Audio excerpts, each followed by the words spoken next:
Hello everyone, my name is Kalyani Nagar, founder of DataPencil, and today I welcome you all in our challenge-based program, which is SQL with AI challenge-based certification program. This program is absolutely free, no hidden charges are there. You can join, the link is given in the description and in the comment section as well, or you can simply visit our website www.datapencil.org. All details are there, you can please check. So if you are new to our DataPencil community, let me make some points clear here that this course starts from zero if you are an absolute beginner, or if you are from non-technical background and want to learn SQL to switch your field, or you want to enter in data analytics, data scientist field, you can join this course. It is absolutely free. So let's quickly start with our day one, which is module 0. So in today's module, which is module 0, we will understand the concept of data, basically what data is, how it looks like, what is database, which is a very important thing to learn to understand. And then we will see introduction of SQL. Okay, so let's firstly understand what is data. So data is recorded footprints of a real world actions, right? Recorded footprints means what? Recorded footprints means if someone clicks, it behaves as data. If someone paid online, it is a data. If somebody is searching something, it is a data. A number, text, dates, images, they all are a form of data. Even now, if you are thinking something, so your thinking pattern is also a data for companies. You might have seen, if you are suppose thinking about DataPencil, then it will come up on your feed of Instagram, on the feed of YouTube. Okay, so that thing started to come up on your screen, on your feed. So your thinking pattern is also now behaving as a data. In data analytics, numbers, texts, dates, images, JSON files, and so many other forms that we will see in the later stages behaved as data. Our world roams around them. There are other things as well that we will see once we will move forward.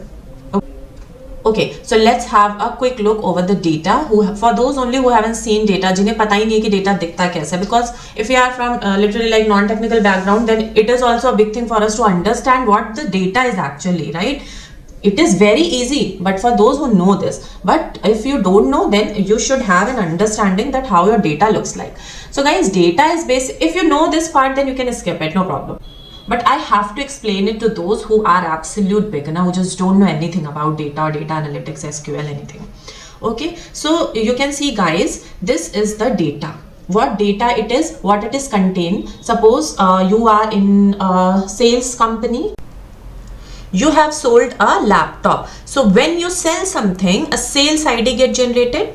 This is called a sales ID. Then we enter that sales ID into our database. Basically, we enter it into an Excel sheet. Okay, so that becomes our data. So here the sales ID becomes 101. Now the question is, on which date was that order placed? So that date we also have to mention the name of that particular customer who have purchased this product, the category of this product, like a laptop will not belong to any mechanical thing, right? A laptop's category is electronics, and the region, so north region, the sales amount we might consider, so it is 50,000 here in this case. How many quantity, how many items that have been sold, so we have to mention that also. So these are the columns and these are the rows that we will call as data. There are so many such rows, means there are so many orders that had been taken place there, like you can see here. How many rows we have total? We have 10 rows. Okay, it is a dummy data. In real world, in real scenarios, there are thousands of rows, lakhs of rows, and we have to deal with such data. And it is not possible for us to extract the answers from this data. What kind of answer I am talking about? So let's understand this now. Assume guys that you are working in a sales company where you are selling these products, laptop, office chair, mobile phone, printer, desk, and all these things, right? Now your manager came and your manager is asking you that please tell why did sales drop last month. Okay, suppose the total selling amount of month of November, is 5 lakhs. Okay, and the total selling amount in the month of December is 3 lakhs. So your manager is asking, tell me why this sales drop, what is the reason behind it. Okay, how will you answer this question? By looking at the data. What if data is so huge? Then how will you answer? Okay, you can say some common reasons, like what will be the common reasons without looking at the data. The common reasons might be that last or previous month is about the festivals. Like November is a Diwali, Dashera's time, right? It is a festival month, absolute festival month. But in the December, there is no festival. Okay. Only Christmas is there, but it is not that intense like November, right? So whatever sales get dropped, you can give a direct reason that it was the festival month, right? But what if this is not working? Another common reason might be what? The change in the season. Suppose it is a summer season and then next month it is winter season. Okay. Then you will directly see the sales of ACs or the sales of fans have directly reduced. They get dropped, right? But suppose it is not because of any festival and the reason is also not related to the season. Then what will you say? What will be your answer? So for that, for the critical reasons, for the facts, we have to look at our data, okay? And it is not that easy to just look at the data and get the answer. We have to analyze the data. Okay, and to analyze this data, here our helper is with us and the name of this helper is SQL. SQL will find out all the answers, whatever we want, right? We have to simply write our query, okay, write our code, and then it will return the answer. 5, okay. Before moving to the SQL part, let's understand firstly why the data is stored. It is important interview question also, so we should know why the data is stored. So there are some reasons why companies store the data. So first reason is to keep the records, for keeping records. Okay. Now the main reason why companies store data is for the growth of company. Why they store data? For the growth of company. What happens if we store the data? We will solve the memory problem.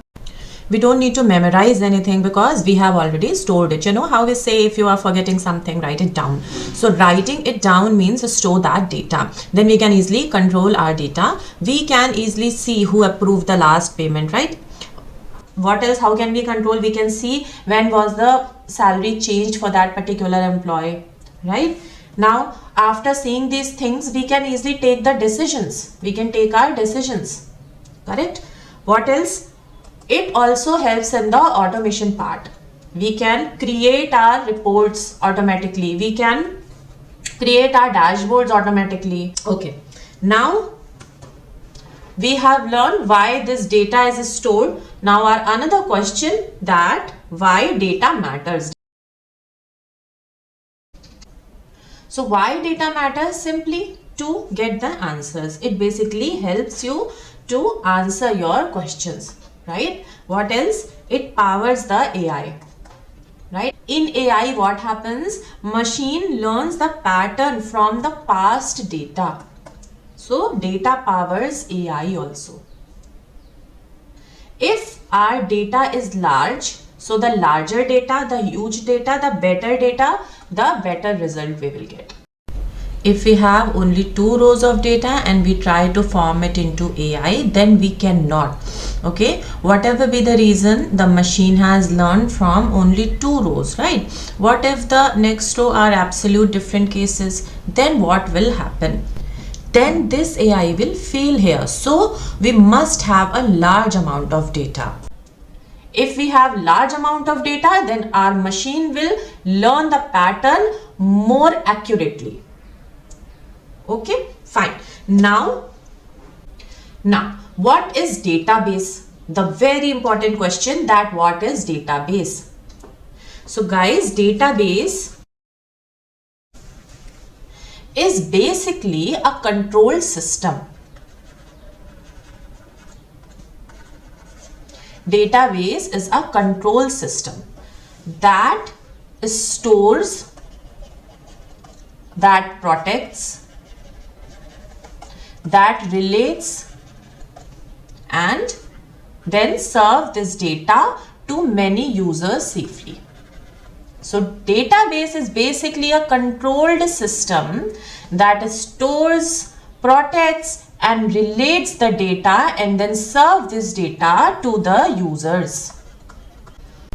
Here, what is the meaning of relate? So the data that we have is related to each other. Okay, there is some connection between the data which we will study in much more depth later. So nothing to worry if you are not understanding it right now, nothing to worry, because this is just a surface level definition and we will study it in depth later. Okay, fine. So a database is a control system. What does it do? It stores data, it protects data, it relates data with each other, and then it serves that data to the user. So you can consider the database as a mom and the data as her baby. Okay, because what does a mom do? She keeps her baby with her, protects the baby, and helps establish relationships in the world like aunt, chacha, and all. Okay, so this is our database. Now let's see another way to understand a database. You can think of a database as a cupboard. Okay, this just think of the database as a cupboard, and inside this cupboard we have stored different types of data. For now, understand the database only this much. You should understand the database as a cupboard where different types of data are stored. That's it. We will study this in more depth later, but not now. Now, the very important next thing is, what is a relational database? So now let's understand what a relational database is. See, in early days or in early companies, the data has one common problem, and it was the same data was repeated everywhere. Okay, the same customer name was visible thousands of times. The same city name was written hundred of times. Okay, so what was the problem with this system? The problem was, whenever we had to update the data, suppose we have to update the city name, so we had to change the city name hundred of times, and we are humans, so there is always a possibility of mistakes. Okay, what kind of mistakes? We might write the wrong spelling, we might skip some rows, we might not change it at all, or we might skip it blank, right? So what happened because of this? The updated record that we got was broken report. We got an untrustworthy report. We couldn't trust that report, correct? So now we need a solution for this problem. And for that solution, we created a system where everything is stored only once. Okay, everything is stored only a single time, not 100 times, not 1000 times. And what else? We connected all of them logically. In this new system, whatever data we had, whatever values we had, we entered them only a single time. We have stored each thing only once and then connected them logically. So such system is called a relational database. A relational database is not just a single table. It is not only about storing data in tabular form. The main concept behind it, the main logic is that all our values are stored properly in different tables. They are not stored separately without connection, and we are able to connect them logically with each other. I hope this is clear to you. Okay, fine. stored separately and connected logically. This is our key point here. Okay, now we will look at an example to understand how values are stored separately and connected logically in a better way. So I have arranged an example here. Wait a second. So here you can see one table. Okay, this is just an example and it is a table where everything is stored in a single table. Okay, I'm talking about this table only. Just focus on this table only. You can see the order ID here. Okay, when you place an order, the order ID is generated and we will call that order ID. Then you will have the customer name. Okay, then you have the customer city, the city from where customer has placed the order. Then you have the product that the customer has purchased. Those are the values, correct? So this is our table. Now this is not an example of stored separately. Here everything is stored together in one single table. This is how it is used to be in earlier companies. Okay, this is an example of an earlier company's table. Now what problem happened here? Let's discuss this one by one. When we had to change someone's name, suppose we have to change the Ria's name or Ria's city is changing. Now Ria has removed from Delhi to Bengaluru. Now we have to change the name of this city. So we have to replace this city with Bengaluru everywhere. Correct? This is only 3 rows, but in reality it is not only 3 rows, it is about the 1000 rows, lakhs of rows. So everywhere we will have to change this Bengaluru. Is it possible to change without any problem with such accuracy? Is it possible? No, it might happen that somewhere we skip, somewhere we change the name and somewhere we don't. So what will happen? What will be the final result? The customer will appear as being in Bengaluru, being in Delhi, being in Delhi, being in Bang also sometimes. So suppose instead of Bengaluru we wrote Bang, then it will be Bang also. So see how the data becomes untrustworthy for us. Okay, now this was the first problem. Second was when we keep writing the same thing again and again, a lot of rows get generated. Because of that, our database becomes so heavy, very heavy, and the performance becomes slow. So all these problems came. Now what solution did we find for these problems? We decided that now we will not keep the customer and the orders placed by him or the sales we got from him in one single place. We create separate tables. So the separate tables will actually look like this. This is our separate tables. This table is all about customer. Here whatever data you see, the entire story is all about customers only. Here you can see the customer related characteristic like customer ID, customer name, customer city.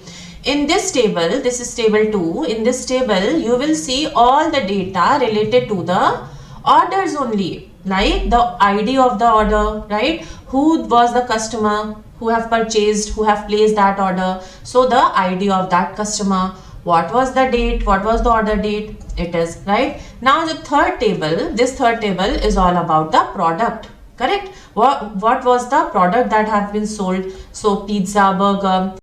So we basically created separate tables where first table is a customer table, second is orders table and third is products table. Now जो हमारे previous issue था, suppose Ria has to change the city, so only we will have to change it once here. Instead of Delhi, we can easily correctly write the Bengaluru. If Aman is changing, then we can change here as well. Right? Now first our problem has been solved and second problem is also solved, which was the larger data, like database becomes heavy. So now in this scenario our database will run smoothly, there is no issue. Okay, so we have created the table separately, correct? The second thing is we have to connect them logically. Fine.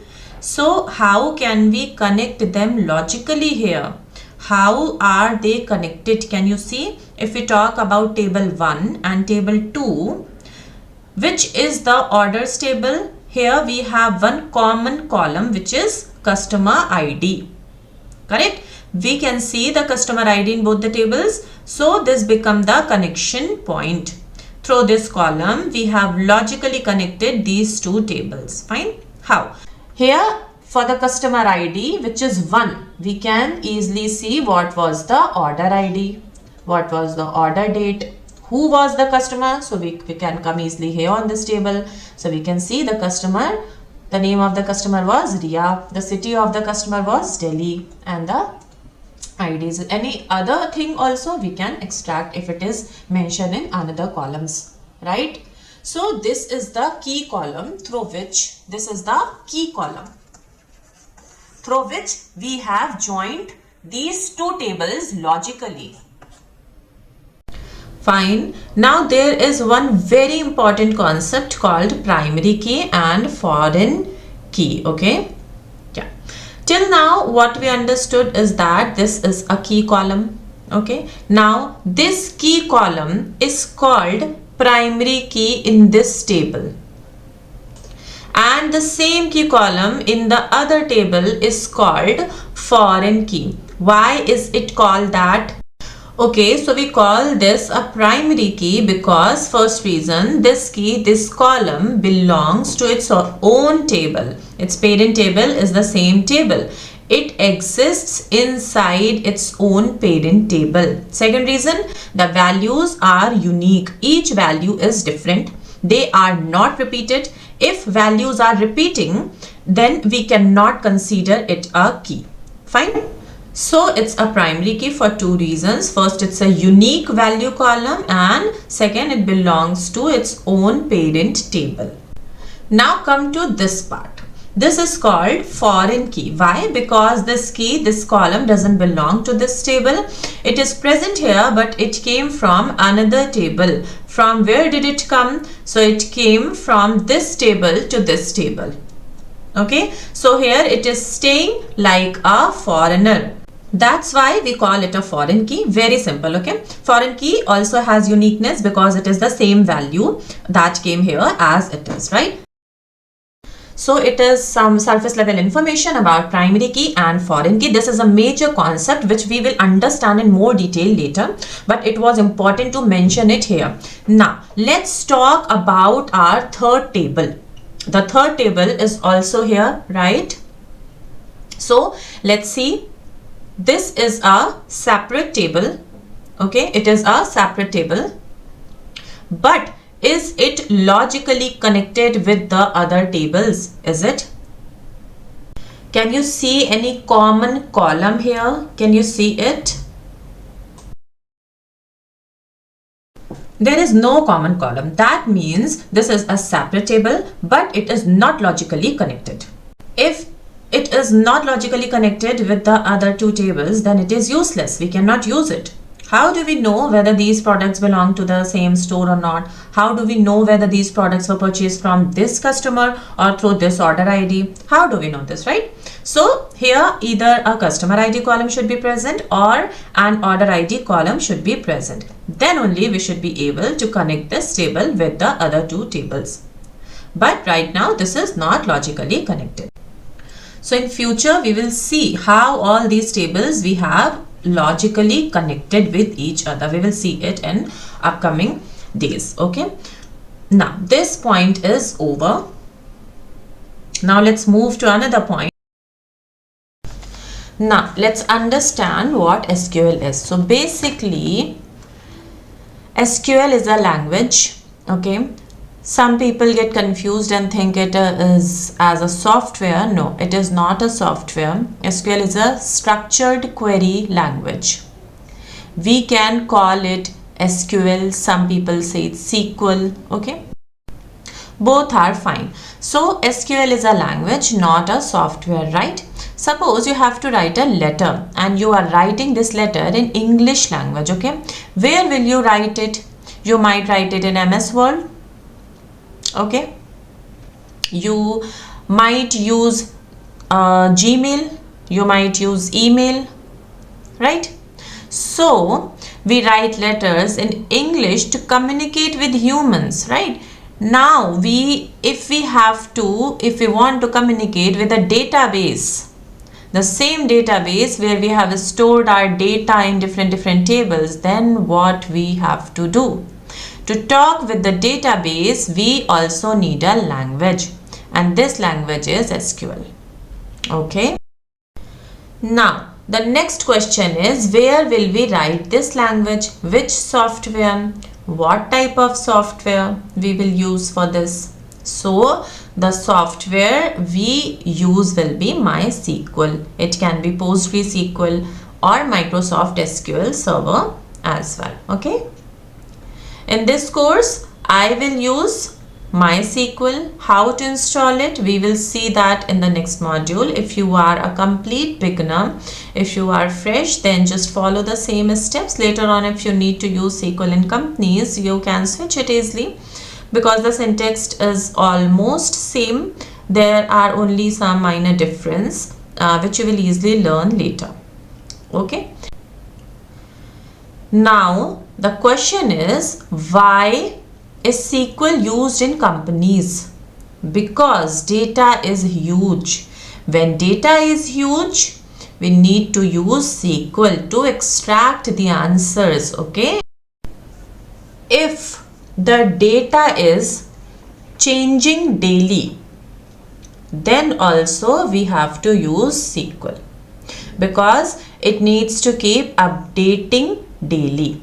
If many people are using the same data at the same time also, many people are using the same data simultaneously, then only with the help of SQL this is possible.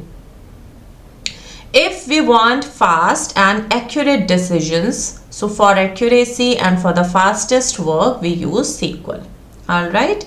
SQL helps generating some data for the analysis purpose, basically. Okay.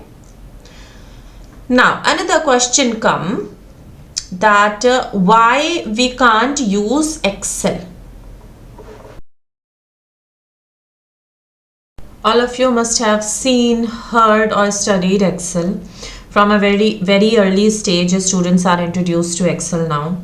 So guys, what is the difference between Excel and SQL? If our data is small, then Excel is fine. But if it is huge, large data, then Excel is not good. Okay.